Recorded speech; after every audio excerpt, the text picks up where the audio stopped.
Hey everyone, Mortgage Nerd here. Want to go over the age-old debate whether it's better to buy or rent. People say all the time, hey, it's better to rent because you don't have all the upkeep. You don't have to worry about things breaking and then you have to fix them or, taxes and insurance going up. But then others, say, well, rent always goes up and actually your mortgage payment on a fixed rate mortgage stays the same. It doesn't change. So let's really look at it instead of just guessing and trying to figure things out off the top of our heads. Let's look. If I was to use this software, we can put in purchase price or your desired monthly payment or military housing allowance. But let's use 400,000 because in Miami-Dade County and in South Florida, that's pretty average for your single family home nowadays. So let's say someone is renting $2,400 a month here in Miami-Dade County. Let's say you have renter's insurance. This is really tiny. It's probably more expensive if you did renter's insurance.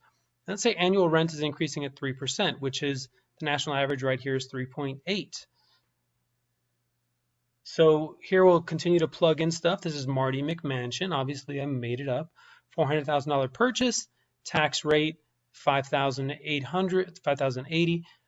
Monthly insurance, that's $3,600 a year. It's about right for Miami and South Florida. Northern Florida is so much less, and we are so jealous. It's because of hurricanes. And then annual property tax increase is 2% a year. Could be 3%. I could always change that. So, the cost to sell later, that's also factored in. So you see how we could put everything in there. We can put maintenance, association, all of that. So let's go back to the top and let's look at what happens with cash flow. So year one when you buy versus year one when you rent. So it's less expensive to rent in this example. I don't know about you.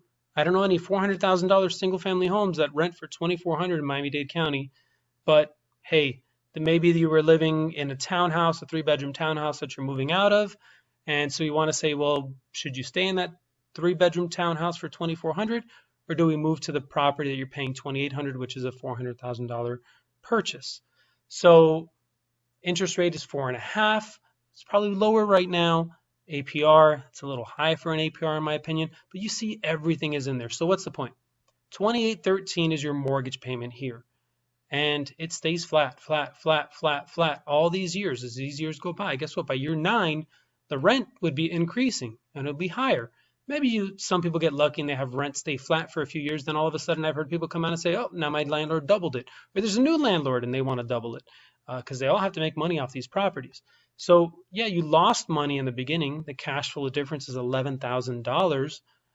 But let's look at the long term. Remember, this is a long-term play. Appreciation, your value appreciated. This is really conservative. 3% appreciation.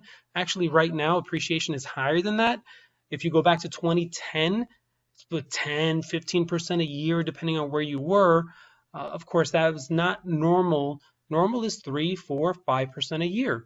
So even now, people are complaining about this 3%, but it's actually pretty good because after 9 years, you have $126,000 in appreciation. Now you go over here to your amortization gains. So what's amortization? That's basically you paying down your balance. So the 360 you started with, if you bought that 400,000, you put 40,000 into it. That money's your equity. You get that money back, and then you have a remaining principal balance of 297 after this time has passed. After these 9 years, you've paid down 62,000. So I'm just going to really skip to the end here. Your net gain by buying a home, you lost money the first few years. This is compared to renting, but then look at how much you gained year over year over year over year.